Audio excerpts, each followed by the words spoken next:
Hola amigos, ¿cómo están? Pues antes que nada reciban un gran saludo a todos y cada uno de ustedes, grandes personas dentro de este grupo de mecánicos, pues con una gran experiencia. El día de hoy quiero compartir con ustedes un video que voy a tratar de que sea lo más breve posible, para tratar de aclarar de una manera rápida todas estas ideas que tenemos cuando nosotros estamos implementando en los vehículos instrumentos con circuitos o sistemas que vemos en Internet o que nosotros mismos queremos adaptar para poder medir o para poder generar señales que utilizan los sistemas de comunicaciones o los sistemas de control del vehículo. Quiero comentarles que hay algo muy importante que entender. Pese a muchas circunstancias y opiniones pues muy respetables por parte de muchos mecánicos que además ya tienen mucha experiencia, cuando utilizamos algún tipo de sensor y lo adaptamos para poder tomar algunas medidas y luego llevarnos estas medidas a un lector o un graficador, que bien puede ser un programa comercial, gratuito o de estos llamados open source, que son de código abierto. La verdad es que atrás de esto estamos omitiendo muchísima información muy importante en donde sí podemos dañar nuestro sistema, en este caso el vehículo. Pese a que muchos de nuestros compañeros piensan que esto pues, realmente no pasa, pues la verdad es que no pasa porque pueden estar utilizando la medición o el instrumento dentro de un rango muy pequeño de funcionamiento y porque además las variables o el ancho de la condición que estamos pidiendo, pues cabe muy bien dentro del espectro de lectura de nuestro sistema. Pero quiero comentarles con esto de los sensores solamente una de las pequeñas grandes partes que llevan los instrumentos. En la pantalla ustedes pueden ver una práctica que pues hace muchos años en mi época de estudiante universitario, recuerden que pues yo estudié ingeniería electrónica, realicé y quiero comentarles lo primero y lo más importante al hacer instrumentos. Lo primero que hay que entender es que nosotros ya debemos de conocer previamente qué es lo que vamos a medir. Si nosotros vamos a medir, por ejemplo, la presión, o en este caso deseáramos medir por alguna razón la presión de algún sistema, nosotros tenemos que primero hacer la selección de un sensor y además de este sensor, pues entender algunos parámetros importantes. En esta práctica que les estoy mostrando a continuación, ustedes pueden ver que pues vamos a caracterizar un sensor. ¿Qué significa caracterizar un sensor? Señores, caracterizar un sensor significa encontrar su función de transferencia o, dicho de otra manera, la expresión matemática que nos dice cómo trabaja este sensor en relación a la variable que vamos a medir. Entonces, en este caso les pongo un ejemplo sencillo. Estamos utilizando un sensor de la marca Sharp, modelo GP2Y0A21, que es un sensor óptico que me permite medir distancias. Entonces, este es un ejemplo que quiero poner nada más. Insisto, el sensor puede ser de presión, de humedad, de fuerza, de flujo magnético, de efecto Hall, no nos interesa. Pero lo que sí importa es que tenemos que entender que los sensores tienen una curva característica que nos da el fabricante, pero que además nosotros tenemos que ser precavidos y tenemos que ser habilidosos para también poder caracterizar nosotros sensores que no tengamos su curva característica. En este caso, por ejemplo, este sensor pues es utilizado en máquinas donde nosotros necesitemos tomar acciones a través de la distancia que hay entre dos piezas. Y bueno, vamos a ver más adelante que tiene una curva característica especial. Bien, obviamente pues aquí hay unos objetivos muy particulares. Dentro de estos objetivos, pues ustedes podrán ver que aquí está la parte de generar la función característica del sensor. Señores, si nosotros no tenemos la función característica o la función de transferencia de un dispositivo, en este caso un sensor, no podemos hacer instrumentos eh, con una calidad y una certeza aceptable. Yo no digo que no los podamos poner a trabajar, pero es realmente un absurdo ponernos a diseñar para controlar o para tomar medidas o adquisición de datos con un instrumento, que en este caso es un sensor, que ni siquiera sabemos cómo responde a los valores y al entorno.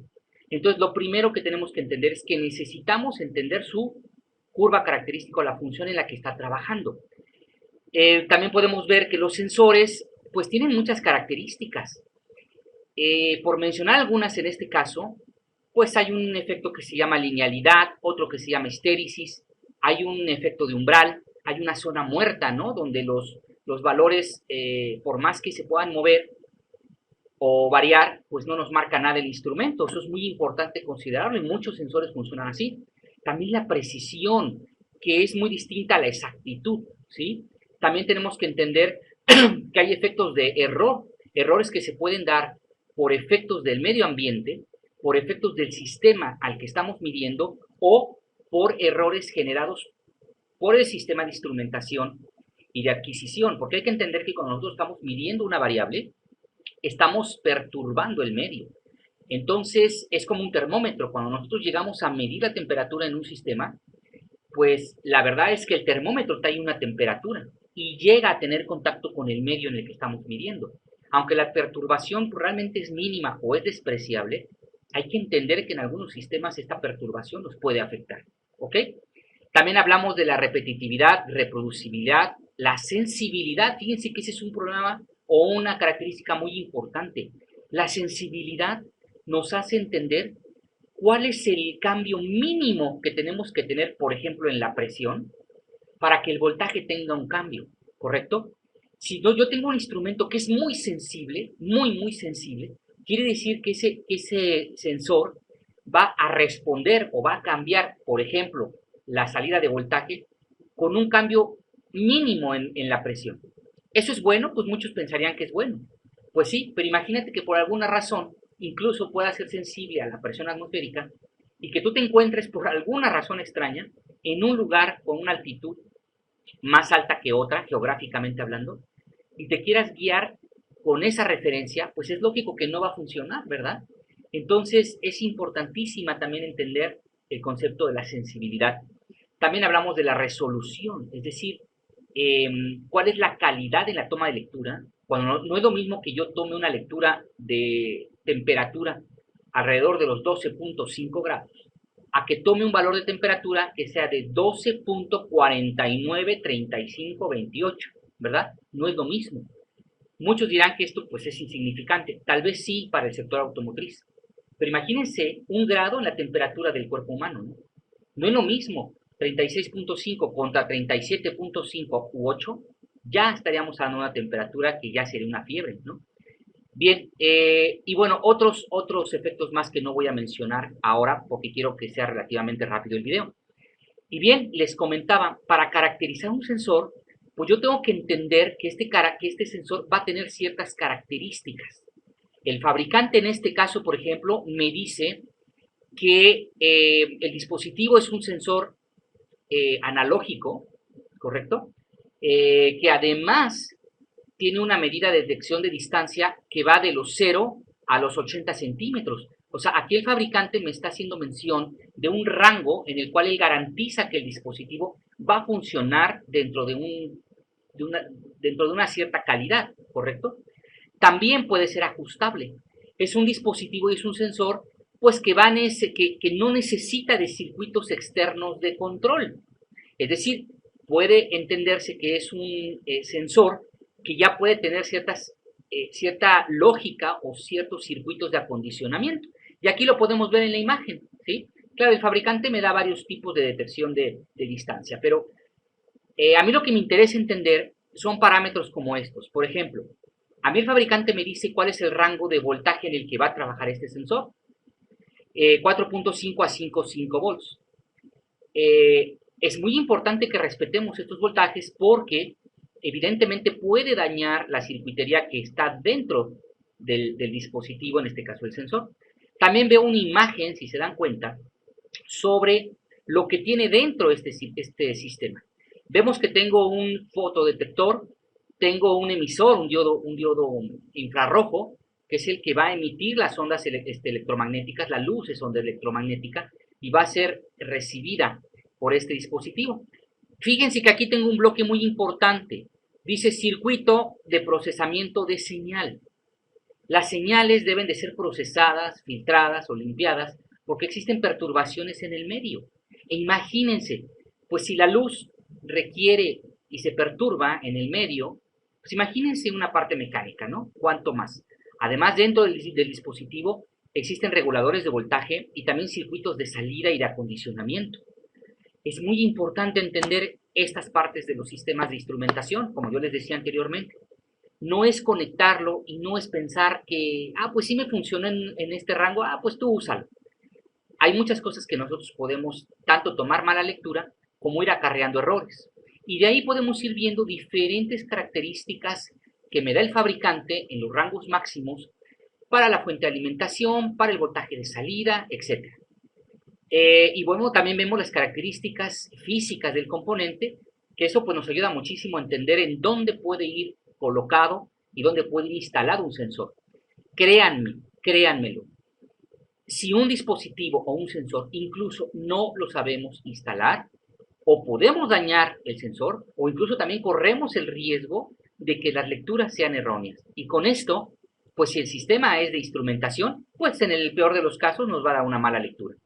Pero si estamos utilizando el sensor dentro de un sistema de control y de lazo cerrado, señores, vamos a tener un gran problema al momento de tener nuestro control, porque el vehículo, la herramienta o la máquina va a funcionar bastante mal. Entonces, fíjense hasta lo importante que es que nosotros podamos colocar el sensor.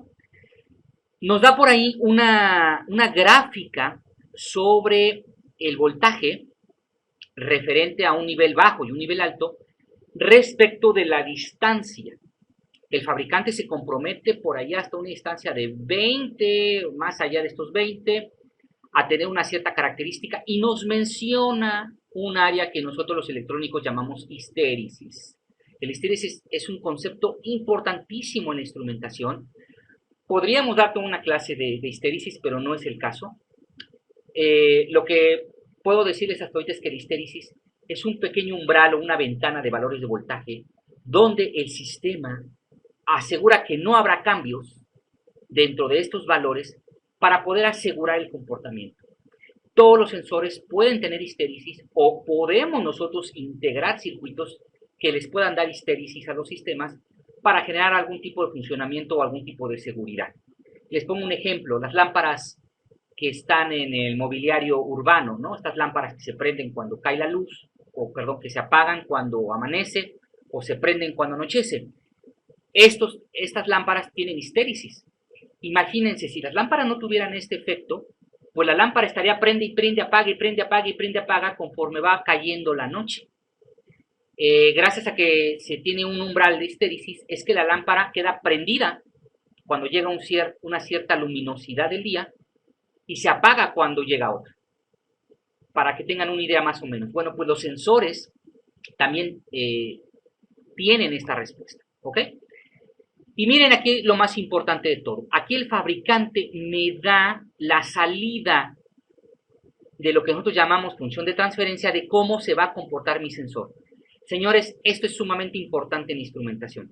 Debemos de conocer la función de transferencia o la ecuación característica de nuestro sensor, porque este es el que nos dice cómo va a trabajar el sensor. Y quiero mostrárselos aquí. En este caso, este sensor, a mí me dice el fabricante, vean la curva de comportamiento que tiene este sensor. Aquí se está graficando la salida del voltaje con respecto a la distancia de dos objetos. A mí me dice el fabricante, mira, cuando tengas tú 0 centímetros de distancia, pues yo te voy a dar un voltaje casi 0.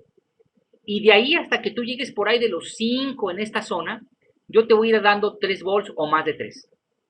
Pero fíjense que la respuesta en este pequeño tramo es muy lineal, con una pendiente muy alta, una razón de cambio muy alta, así le llamamos, y entonces pues va a reaccionar de alguna forma en esta pequeña distancia.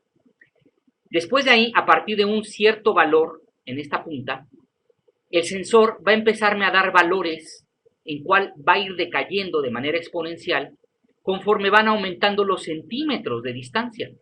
Pero fíjense una cosa muy importante. Por aquí de esta distancia, alrededor de casi los 5 centímetros o más, la caída es muy abrupta, con una pendiente muy inclinada. De ahí, por ahí del 20, el 30 y el 40, vamos a ver una tendencia a una cierta linealidad, y de 40 a 80 otro tipo de linealidad. Si se dan cuenta, los sensores no tienen la misma respuesta en todo el rango de medición. Esa es otra de las cosas muy importantes que hay que entender. Si ustedes se dan cuenta, entre la distancia 0 y la distancia 10, pues es un comportamiento que va a poder ser no muy exacto y no muy errático. De hecho, el fabricante a mí me dice y me garantiza que va a funcionar muy bien de 10 a 80. Oye, pero yo veo que hay un comportamiento de 0 a 5. Sí, pero no te garantizo que funcione bien. ¿Correcto? Entonces, esta curva es la que deben de tener en cuenta para entender cómo funciona un sensor. Antes de usar un sensor tenemos que o modelarlo nosotros físicamente con pruebas dinámicas o tener que consultarle al fabricante cuál es la curva, ¿correcto? Bien, vienen aquí algunas características. Aquí yo les decía respecto del histéresis, pues la histéresis nos evita el efecto de los rebotes producidos por la posible vibración de objetos a detectar, así como las influencias de los ruidos eléctricos. Esto en el caso de este sensor en particular, ¿correcto? Y bueno, no me quiero detener mucho en estos conceptos porque, bueno, estos conceptos pues tienen su importancia, pero ya eso lo vemos en un curso como tal, ¿no? Y bueno, lo que quiero mostrarles ahora, lo importante de todo esto, es cómo nosotros obtuvimos la curva característica del sensor de manera dinámica. Y observen esto, nosotros sometimos al sensor a una prueba dinámica, es decir, agarramos al sensor, aquí como lo pueden ver en esta imagen, agarramos al sensor, le acercamos un objeto y empezamos a capturar sus datos reales en una computadora. Esta computadora nos arrojó esta tabla de valores. Y fíjense que los resultados los podemos ver en esta primera curva y son muy erráticos. Desde prácticamente no tener distancia hasta por ahí de la distancia de 5 centímetros hasta por ahí de los 7, 8, el valor fue muy errático. Si ustedes se pueden ver en esta zona amarilla, los valores eran muy erráticos. Entonces nosotros seguimos la recomendación del fabricante y tomamos a partir del 10 hasta el 80 nuestras medidas. Y nosotros pudimos comprobar que la curva que nosotros sacamos, que es esta curva experimental, con lo que es la gráfica del fabricante, son muy parecidas, pero no son las mismas. Entonces, señores, esta es otra de las razones por las que también, pese a que la información del fabricante, pues sí, debemos de darle completa atención, la verdad es que lo ideal es que en un laboratorio de instrumentación sometamos el sensor a este tipo de pruebas y podamos determinar en qué rango me va a servir más a mí el funcionamiento de este sensor. Por ejemplo, en esta caída abrupta desde los 10 hasta los 30 centímetros, pues la caída es muy abrupta, ¿sí? Mientras que de los 30 a los 80 es más o menos lineal. Obviamente no es lo lineal que uno desearía, pero yo les diría, este sensor lo recomendaría yo idealmente para distancias de 40 a 80 centímetros, porque es el espacio en donde casi está recta la señal. A eso, pues bueno, es un intervalo de valores. Entonces alguien me puede decir a mí, no, pues esto no, a mí el sensor que yo utilicé, lo utilicé y funcionó.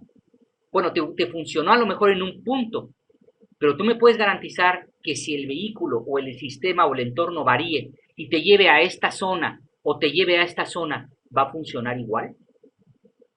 ¿El tiempo de respuesta es el mismo? Pues obviamente no, porque si se dan cuenta, en el punto de la distancia de 10 centímetros a 15 centímetros, el cambio y la caída es muy abrupta. Eso quiere decir que cambios muy pequeños me van a generar voltajes muy abruptos. Y eso yo lo podría interpretar como una falla, cuando en realidad no lo es. Lo que sucede es que no estoy considerando la curva característica. Bien, entonces amigos, pues prácticamente esto es lo que debemos de entender. Aquí les muestro, una vez que yo ya seleccioné el puro bloque, los valores de distancia, que para mí son de 10 a 80, como les acabo de decir, este sensor solamente lo voy a utilizar para hacer mediciones de 10 centímetros a 80 centímetros, pues entonces me di a la tarea de capturar con un instrumento muy especial, que es una tarjeta de adquisición de datos, marca Texas Instruments, todos los valores que fueron capturados, estos valores fueron digitalizados, metidos a una gráfica, y después de que los metimos a una gráfica, los sometimos a un proceso que se llama ajuste de mínimos cuadrados para poder encontrar la curva o la función matemática que más se acerca al comportamiento de este sensor. Y entonces obtuvimos esta ecuación, esta de 27.957x a la menos 1.156, es lo que llamamos función de transferencia, señores. Gracias a esta función de transferencia es que ahora sí yo puedo diseñar un instrumento, ponerle filtros, armar la estructura, y aquí pueden ver un diseño en LabVIEW donde se toman los datos, pasa el procesamiento con la función y se toman para poder hacer las gráficas en un sistema de medición real, ¿correcto?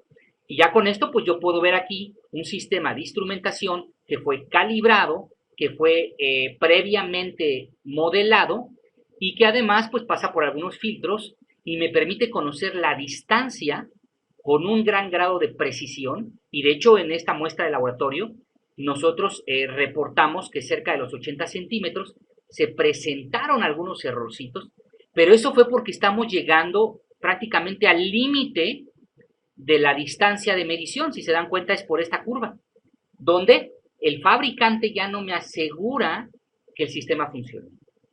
Bueno amigos, pues espero no haber sido muy aburrido con esta explicación, pero era muy importante compartirles el gran valor y la gran importancia que tiene modelar los sensores, obtener sus curvas características y entender cómo funcionan los sistemas de instrumentación. Cualquier duda, comentario, pues me pueden también escribir y contactar. Y pues les envío un gran saludo a todos y les agradezco su atención. Hasta luego.